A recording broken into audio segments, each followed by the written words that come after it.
Yes, we are back for the second half of this show, and we hope that you enjoyed halftime, and we hope that you enjoyed the first half, a very, very loaded, intense first half of 99 Pod. It's not 1999 anymore podcast. And once again, like and subscribe to the channel to get them notifications. Anyway, we're going to start it off right now in the NFL, staying in the NFL real quickly here because we got a report that came out on Saturday that we want to talk about right now. So, the report says that the Ravens could consider trading quarterback Lamar Jackson for a windfall of draft picks. But which team needs to be on the line right now? Which team should be on a call right now, going all in for Lamar Jackson the most? And Zay, I'll pass that mic over to you. Yo, how's it going, y'all? There's a bevy of teams I think that need Lamar Jackson not only for their playoff purposes, but for image revamp for their team, for their organization. A lot of organizations are looking really crummy lately. An example being the Cleveland Browns and how their image looks. And I think right now, a team that absolutely needs Lamar Jackson's services and his talents is the Houston Texans. I think they have the opportunity to get that. They have 11 draft picks in this year. They have the Cleveland Browns pick after they traded Deshaun Watson to them, and they have the Cleveland Browns 12th overall pick in our first round, and also the third pick in the I believe 73rd overall. So they have 5 picks. That's top 75 in that draft, and I think that's something that the Ravens could look at and say, let's see how many picks they're willing to give us for Lamar Jackson. It definitely clears up a lot of things that's happening over there in Houston. The issues of Brandon Cooks not getting a football, not getting the numbers he wanted. He wanted a trade. They basically ignored him. He's really upset about that. And if you bring him over Lamar Jackson, maybe you keep Brandon Cooks. You still got Damian Pierce out there, the rookie running back that looks amazing. Yeah, offensive line isn't terrible. And also, most importantly, the defense is actually competent. They're not terrible. So they're getting turnovers. They're able to stop opposing defenses from scoring high on points. I believe they gave the Chiefs a run for their money during the season. They gave them like a nice little back and forth game. I think the Texans with D'Amico Ryans as head coach, Cliff Kingsbury as the offensive coordinator. It's a change of scenery. It's a different look. It's a young, revamped team that's looking for a veteran, a leader in the sense. I think Lamar Jackson can be that leader, a young leader at that, who's looking to get paid, looking to get his money. He can get that over there in Houston and also be the hero of the Houston Texans, where he plays in a division that's technically up in the air. The Jaguars are not a certifiable winner of that division just yet. I think you put the Lamar Jackson on the Houston Texans, they could take that division from the Jaguars. That's my personal opinion. I think they have the picks to do so. It's all about will they pull the trigger, and also will Lamar Jackson want to play in Houston? That's a whole different story. But I think that team needs Lamar Jackson. They have the picks to do it. They need a quarterback. Go after Lamar. Cuz, are you up? Uh, the Washington football team. The Washington football team need to look into revamping their image, right? Their stigma. Clearly, they have the first black quarterback to win the Super Bowl, Doug Williams. But they need to revamp that. They need to get back on board. They need to get to today's times. Lamar Jackson could really help this team. They're in the team right now in the NFC East, where Dallas don't look like they're going to go nowhere anytime soon. They're going to be a formidable football team. The Philadelphia Eagles is right there. They're going to be a solid football team. The Giants look like they're on the up and coming. And Washington is the one and only team that look like everybody can't wait to play because they're going to get an easy victory. They need Lamar Jackson. They need a franchise guy. They haven't had a franchise guy in I don't know how long, okay? You talking about it's the 1999 no more. Clear. It's not 1980 no more the last time they won Super Bowls. Like, it's that bad for this franchise. And they've been dropping the ball after dropping the ball. If they can get a young 26, 27-year-old Lamar Jackson in his prime and start building around that, this will give that franchise a major boost to the point that they could compete with the Eagles and the Dallas and the Giants in that division. And we can really take the NFC East back to the 80s and 90s, even though it's not 1999 no more. Yeah, right now, I like the Washington team. I like that pick. Texans is not a bad pick either. So I can't really go wrong on either side there. I think what I'm looking for, and I think some of the teams that you name falls in line in this category of desperation. And the reason why I say desperation is because, when you look at things from like just a broader term, first off, I do want to say this. I think if you're both parties, the Ravens and Lamar Jackson, y'all have leverage to a certain extent, both of y'all. Now, you can say the Ravens kind of have financial leverage because they have the tag. Also, you Mhm. can say Lamar Jackson, somebody's going to pay for him. If you don't want him, sure, I'm going to pay for him. There's going to be a team out there that's going to do that. So, to a certain extent, they have leverage, and that's why I think a trade is inevitable. Because if you're the Ravens, you have to be thinking, you're like, yo, if Deshaun Watson went for this and the Lions built this off of Matthew Stafford, what Mhm. can I get for a guy like Lamar Jackson? Like, it Right. has to be compelling. And if you're Lamar Jackson, it's like, all right, if they don't want to pay me, I want to test the waters, even though he can't, like, because he's signed under the team. But he has to feel like, yo, where else can I go that's gonna pay me, what I think I'm worth? All right. So there's a lot of ways you can go there. But if you're that team, you're gonna have to trade multiple first rounders. You're gonna have to pay him $250 million guaranteed on top of that. So Mhm. you have to make sure that your team is etiquette and ready to win when you pull that trigger and have young guys that are signed for, right? And the Jets come to mind. They very right up there. I will probably put them number 2, only because I want to be creative here. I would have put them number 1, but I want to be creative. How about this team makes a giant trade? Literally. How about this team make a giant trade? Giants. Mm. Giants. Hello. Giants.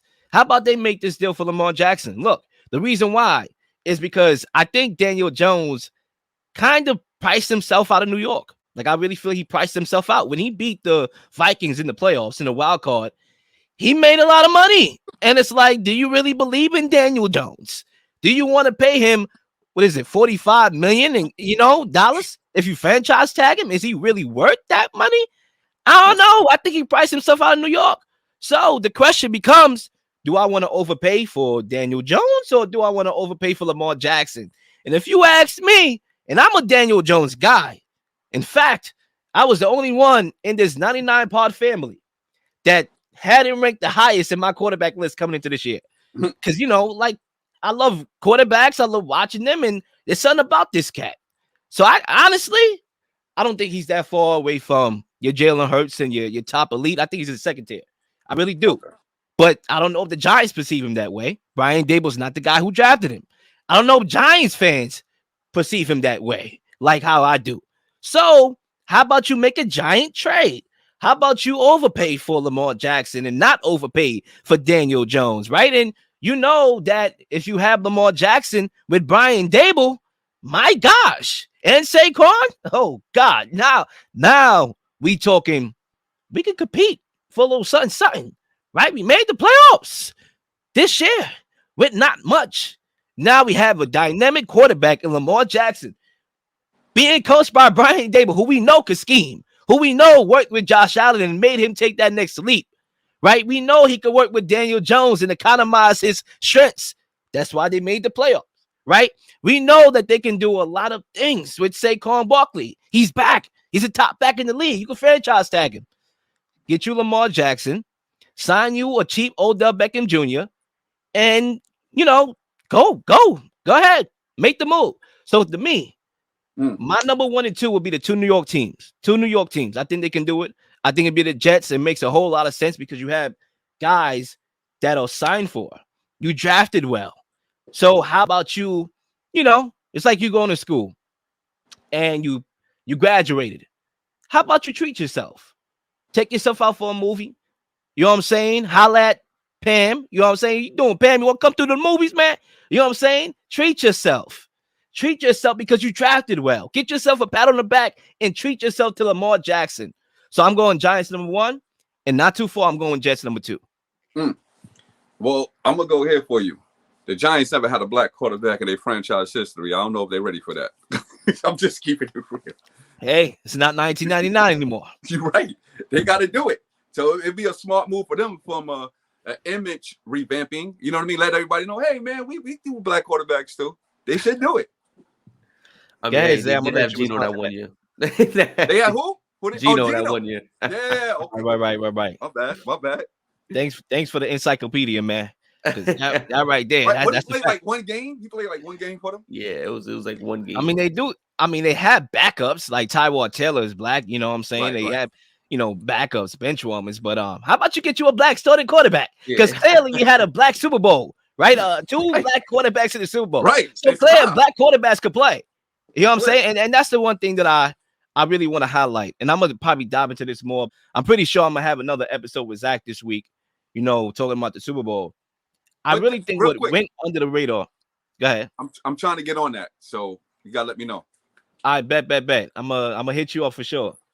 I think what went under the radar a little bit and all that, back and forth that we did in that topic that I really want to highlight from a positive perspective is that when you look at Jalen Hurts' performance, that really changed my mind in a lot of ways because it's like you can win a Super Bowl, even though they didn't win it, running RPOs and I Absolutely. thought he showed a lot like as a passer. He made some tight plays. Did he make a few mistakes? Sure. But he made some plays down the field as a passer. Absolutely. But that running game, that RPO, the quarterback, you could win that way. And that changed my outlook because now I'm looking at Justin Fields and saying, well, hold up, Biz. Maybe you can copy that blueprint and get you a couple weapons that he could throw to and take that next leap. And I can see Justin Fields because it's not like there's a difference in talent with Jalen Hurts and Fields and Lamar. So now I'm saying to myself, you can win that way. The only thing I would like to see Lamar Jackson be is available. The injuries and things of that nature. But if he can be available and he could kind of alter the game a little bit, I can see Lamar Jackson winning the Super Bowl. So that's why this Super Bowl that I saw, it changed my mind. It changed my mind from another perspective. Right. Mhm. To be fair though, Lamar Jackson, man, he don't got the weaponry on the outside the way that Jalen Hurts has. You know what I mean? Like he got two legitimate receivers, bro. We got to give him credit for that. Absolutely. One last team I wanted to suggest, and I think we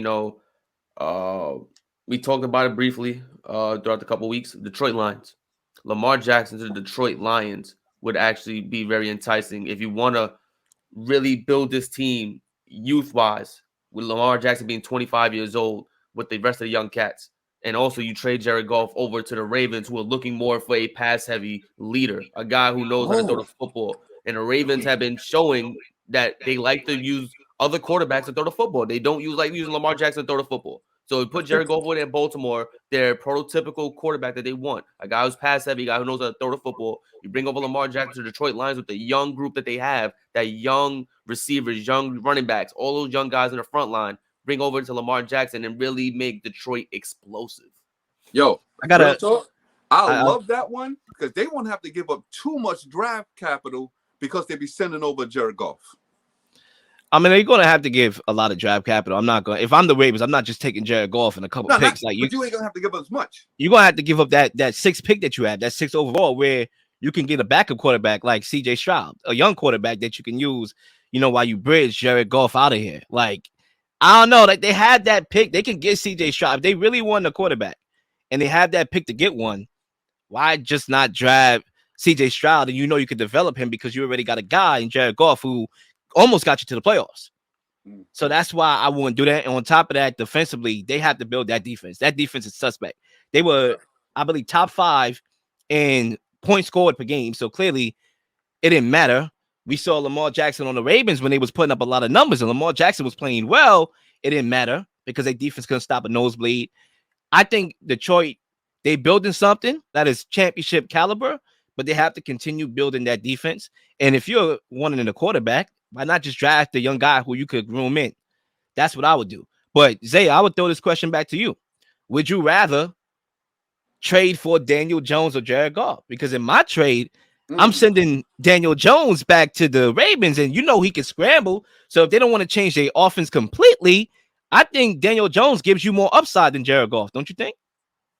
I think from an ability standpoint, Daniel Jones does do more than Jared Goff. But from the point of throwing the football, moving the ball down the field, Jared Goff is better than Daniel Jones. I think Daniel Jones is better with his freestyling ability, his ability to run out the pocket, to not be hindered or captivated in the pocket where he's stuck. He doesn't know what to do outside of it. He's able to run out. He's able to make his own play. But I think Jared Goff and the Ravens, I think the Ravens are more looking for a guy who could throw the football really well. And I think, they're looking to the draft. They're looking at other places. I think Detroit Lions, they maybe look at Goff and like, all right, this guy revitalized his career in Detroit. He looks good. He's throwing 4,000 yards. He looks really good. I think he could be a good pair with Mark Andrews. I think he'll be a good pair with Rashad Bateman when he comes back. J.K. Dobbins won't be complaining about touches no more because they'll be taking the ball out of his hands to run the football. I think it gives a lot of people, it makes a lot of people happy because the offensive coordination in the Ravens is focused on getting Lamar Jackson the ball. Best player on the football field, as it should. But when you got Jared Goff on the football field, now he's distributing the wealth. Now he's getting his touchdown. J.K. Dobbins getting his yards. Mark Andrews getting his yards. Everyone will be happy, and the offense will be more free-flowing. It will be more like fluid motion. It ain't going to be just heavy run every single play. So I think that's something that could work. I think Daniel Jones is a great option, but you're giving him a lighter version of Lamar Jackson. Why would you trade for that? Even though Lamar Jackson wants to leave, but you're going to be paying a heavy price for Daniel Jones if the Giants decide to franchise tag him and then move him so they don't have to pay too heavy of a price for Lamar. I think Daniel Jones is a better quarterback, respectfully. He didn't have, come on, his weapons this year, nobody can compete with that, and he got that to the playoffs. We have to be fair here. Like the weaponry, I don't care if you want to say he scrambled a lot. He made certain passes in the playoff game against the Vikings. He was the best quarterback in the wild card period. Like as far as performance, like what I saw in that performance over the weekend, it was him. Like he played good in that game. So I'm going with Daniel Jones. I really think he's underrated. I think that if you give him a team that knows what they're doing to some capacity, not saying the Giants don't, like they do now, that they got a good head coach, but prior they didn't know what they were doing. Their offensive line stunk, weapons stunk. Give him a team that's structured in the Ravens, that won a Super Bowl with Joe Flacco, that won, Lamar Jackson, right, with Lamar Jackson in the playoffs a little bit, right? Give him that guy. I think he can do some things. Please like and subscribe for all the up-to-date content. You've been slinging shows left and right, slinging content left and right. Please don't miss anything. If you do, like, subscribe, leave a comment, or leave a question, something you may want to answer, something you may have. All ideas are great ideas. Nothing's a dumb question.